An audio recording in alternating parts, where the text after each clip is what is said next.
పవన్ కళ్యాణ్ అంటే ఆయన సనాతన రక్షకుడిగా ఉన్నారు కాబట్టి కూడా ఆయన ఉపేక్షించి ఉండదు, చెప్పలేం మనం. ఏదైనా కానీ తొందరగా ఈ విషయాలు బయటికి తీసి రక్షణ కల్పిస్తే చాలా బాగుంటుంది సార్. తారలే టార్గెట్ చిరంజీవి గారు ఏంటి, బ్రహ్మానందం ఏంటి, అయితే అనసూయలపై దాడి. నిజంగా అండి, ఈ తారలను టార్గెట్ చేసుకొని నటీనటులు అంటే మామూలు మెగాస్టార్ చిరంజీవి, ఆయన పుట్టినరోజు అందరూ ఆనందంగా జరుపుకున్నారు, విదేశాల్లో జరుపుకున్నారు, ఇక్కడ మీరు కూడా ఒక 4-5 ఇంటర్వ్యూలు చేశారు. ఎవరైనా ఆయన గురించి ఆయన ఎదుగుదలను అన్నింటినీ అభినందిస్తారు. ఇలాంటి సమయంలో వివాదాలు తెచ్చే పోస్టులు ఎందుకు పెడతారు, వివాదాల డైలాగులు ఎందుకు వస్తాయి? ఇప్పుడు చిరంజీవి గారు ఒక సినిమాలో ఎంఎస్ నారాయణ కాదు కదా, ధర్మవరపు తొక్కేసారు అంటుంటాడు మాటికి. నేనే అసలు కృష్ణుడి వేషం వేయాల్సింది, నేను అసలు ఒరిజినల్ కృష్ణుని, ఎన్టీఆర్ కంటే బాగుంటాను, కానీ నన్ను తొక్కేశారు అంటుంటాడు ధర్మవరపు. ఆ విధంగా చిరంజీవి గారు తొక్కేశారు. ఎవరిని తొక్కేస్తారు సార్? పరిశ్రమలో ఎవరో తొక్కేస్తే కండక్టర్గా ఉన్నటువంటి రజనీకాంత్ ఒక ఆయన అంత పెద్ద నటు, ఇదో శివాజీరావు గైక్వాడ్, పరస్పరం ఎప్పుడు వివాదాల్లో ఉండే కర్ణాటక తమిళనాడు మధ్యలో వచ్చి ఆయన ఇక్కడ సూపర్ స్టార్ కాగలుగుతాడు. ఎక్కడో వాచ్మెన్ గా ఉన్నటువంటి ఆయన హిందీలో పెద్ద విలన్ కదా, మనకు పెద్ద విలన్ అయ్యాడు ఆయన. ఇలా చెప్పాలంటే ఎంతమంది అండి టాలెంట్ ను గుర్తించి కలిసి వచ్చి ఎంతో మంది. చిరంజీవి కూడా స్వయం కృషితో, ఆయన సినిమా కూడా స్వయం కృషి, ఆయనకి చాలా ఇష్టమైంది. స్వయం కృషితో నటుడుగా ఎన్టీఆర్, ఏఎన్ఆర్ 2 దిగ్గజాల్లాగా, కృష్ణ, తోబన్ బాబు, కృష్ణరాజు ఇట్లాంటి వాళ్ళు అందరూ ఉన్నప్పుడు ఆయన స్వయం కృషితో నిలబడ్డాడు. ఎన్ని డక్కాముక్కీలు ఎన్ని ఆయన ఎదిరించాడు, ఇవన్నీ తట్టుకున్నాడు. ఇప్పటికి కూడా ఎవరైనా చిరంజీవి ప్రవర చెప్తున్నప్పుడు జంబూ ద్వీపి, భరతవర్ష, భరతఖండే, కృష్ణా గోదావరి, మధ్యప్రదేశ్ ఇదంతా చదివినట్టుగా ప్రతి ఒక్కరూ చిరంజీవి నుంచి మేము స్ఫూర్తి పొందామని చెప్పకుండా యంగ్స్టర్స్ ఎవ్వరు గత 10 ఏళ్లలో మీడియాది జరపడం నేను ఒక్కసారి కూడా సినిమా షోస్ ఇండస్ట్రీకి చిరంజీవి లాగా అవుదామని వచ్చిన వాళ్ళు లేరండి.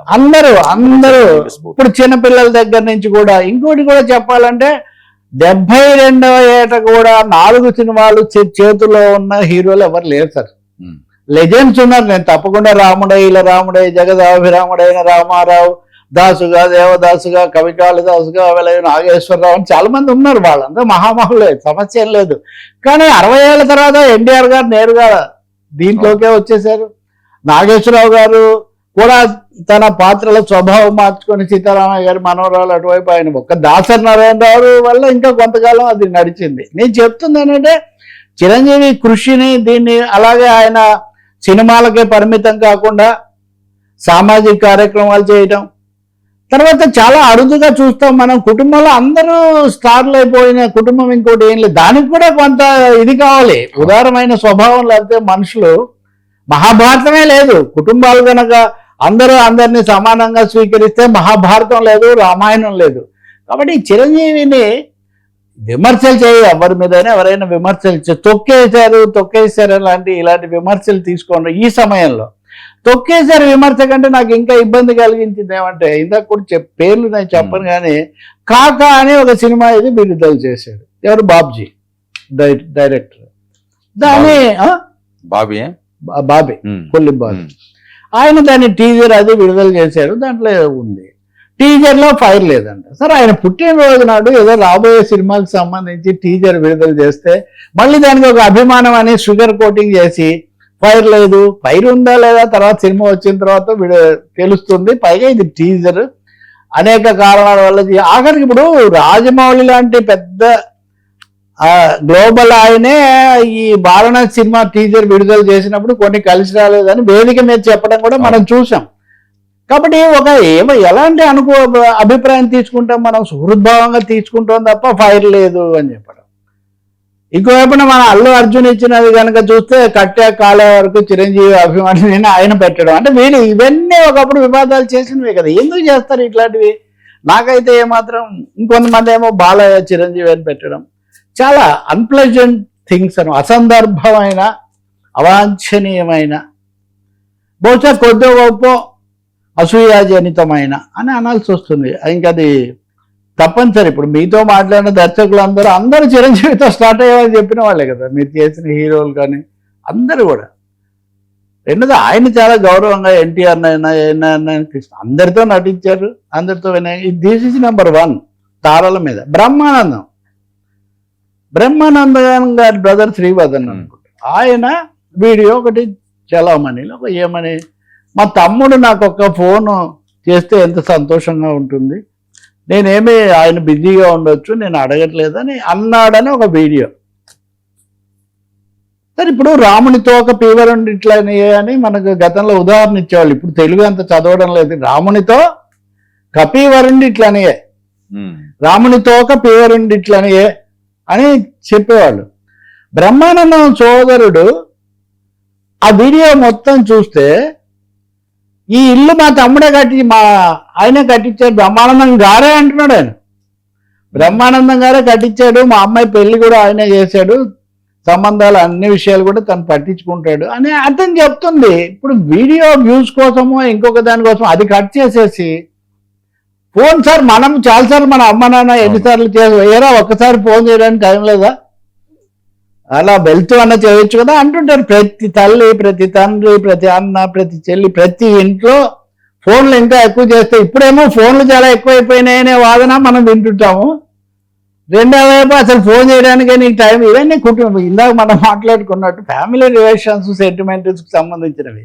ఒకవేళ ఏదో ఎమోషన్లో ఒక అన్న ఒక మాట అంటే కూడా దాన్ని బాగా పెట్టేసి ఇది అంటేనే మన వాళ్ళందరూ కూడా బయలుదేరి బ్రహ్మానందం వల్ల బ్రహ్మానందం. కానీ నేను ఇంకొకటి చెప్తా, దీంట్లో ఇంకొక వికృతమైన విషయం ఇదే కదా, ఆయన చాలా వినయంగా మాట్లాడండి పాపం వాళ్ళ బ్రదర్ కూడా. బ్రహ్మానందం గారు అనే అన్నారు, ఇంకోటి కూడా అన్నాడు ఆయన, పైన ఉన్న వాళ్ళు వాళ్ళ థింకింగ్ వేరే ఉంటుంది, కింద ఉన్నాం కదా మాది ఒక వేరే ఉంటుంది అని కూడా చాలా చెప్పాడు ఆయన. సో నేను చెప్తుంది దీని మీద బ్రహ్మానందం గారు రాజేంద్ర ప్రసాద్తో వివాదం జరిగినప్పుడు చేసిన వీడియో తెచ్చి లింక్ పెట్టి మళ్ళీ వ్యూస్ కోసం ఇన్ని తప్పులు అండి. ఎందుకంటే సోషల్ మీడియాలో ఇన్ని రకాలు, అసెంబ్లీకి జగన్మోహన్ రెడ్డి రాడు, చంద్రబాబు నిలదీసిన జగన్మోహన్ రెడ్డి అది ఇది అని ఒక వీడియో పెట్టడం. లేకపోతే ఈయనెవరు బాబు ఎదురవగానే రోజా ఏం చేశారో చూసారు, అక్కడ బాబు ఉండడు రోజా ఉండదు. ఎందుకు సార్ ప్రేక్షకులు పాపం వాళ్ళ విలువైన సమయాన్ని పెట్టి ఎందుకు ఇటువంటివి చేస్తున్నారు?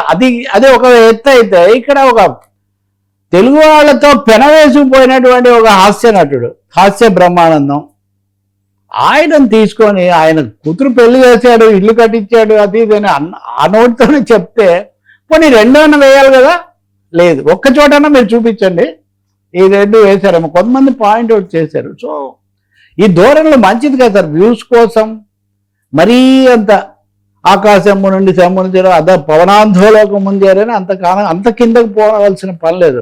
లాస్ట్ బట్ నాట్ లీస్ట్ ఇది కొంచెం సోషల్ కూడా. ఇందాక విజయసాయి రెడ్డి మనం మాట్లాడిన వాడికి భిన్నమైంది అనసూయ.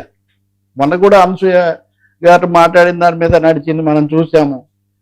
ఆమె నాకు ఒక థాట్ వస్తుంది, మా నాన్నగారు ఇది పోయినప్పుడు ఒక 2 ఏళ్ల కిందట ఇప్పుడు మా అమ్మ చాలా అందంగా ఉంటుంది, చాలా ఇదిగా ఉంటారు, ఆమె వర్చస్సు ఇవన్నీ. ఆమె వేష భాషలో ఎందుకు మారాలి? భర్తలు ఇదైనంత మాత్రాన వాళ్ళు బొట్టు పెట్టుకోకూడదు, లేకపోతే వాళ్ళ రంగు వస్త్రాలు ధరించకూడదు, లేకపోతే వాళ్ళకు శిరోజాలు ఉండకూడదు. ఇవన్నీ ఏమి ఎవరు పెట్టిన ఆచారాలు? పుట్టుకథ మా అమ్మ అంతకు ముందు నుంచి బొట్టు పెట్టుకుంది కదా, తర్వాత కూడా భర్త రావడంతో బొట్టు మొదలవ్వలేదు కదా మహిళకు అని ఆమె. ఇది ఇప్పుడు కాదు సార్, తరతరాల నుంచి ఉన్నటువంటి ఒక ప్రశ్న. ఈ మాట ఆమె చెప్తే వెంటనే మళ్ళీ కొంతమంది మహిళలే దురదృష్టవశాత్తు, నీకు అసలు ఆచారాలు తెలుసా, నీకు ఎప్పుడు ఇదేనా, ఈ పద్ధతిలో ముందు నిన్ను నువ్వు చూసుకో అని నిజంగా సమర్థించి వీరేశలింగం హయాంలోనే వితంతువులకు అదొక పెద్ద పాట ఉంటుంది కదా, నీ సంఘం నీ ధర్మం మరవద్దు అని, వితంతువుల తల రాతలు మార్చి బతుకులు పండించే కందుకూరి తెలుగు భారతిని ప్రజల భాషలో తీర్చిదిద్దను గొరజనం. సంస్కర్తల మార్గంలో వెళ్ళాలి తప్ప అనసూయను ఎందుకంటే ఇప్పుడు ఇలా అన్నారు, నా మీద మహాపరాధం. కాబట్టి మహిళలను కించపరచడం, మళ్ళీ వస్త్రాలు, ఇంకా చాలా ఉన్నాయి ఇప్పుడు చెప్పాలంటే. కంగనా రనౌత్ వర్సెస్ ఇంకా ఆమె షర్మిలా ఠాగూర్ గారు కూడా, ఆమె బెంగాలీ వచ్చు ఆమెకు. ఆమె వందే మాత్రం గురించి ఏదో చెప్పారు, 2 చరణాలు బాగున్నాయి కదా, ఆమె మీద దాడి. సోషల్ మీడియాలో దారి తప్పిపోతున్నాయి ధోరణి.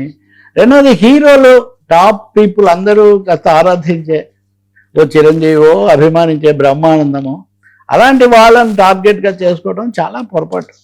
దానివల్ల వ్యూస్ వచ్చి వంకర పద్ధతుల్లో వ్యూస్ రావడం గొప్ప కాదండి. సత్యం చెప్పి అప్పుడు మీరు ఆదరణ పొందండి, అది చాలా మంచిది. రెండోది అన్నదమ్ములు తల్లి కొడుకులు వాళ్ళ మధ్యలో దూరి ఏదో కథలు సృష్టించాలని అనుకోవటం కూడా శుద్ధ దండగా. సార్ రేవంత్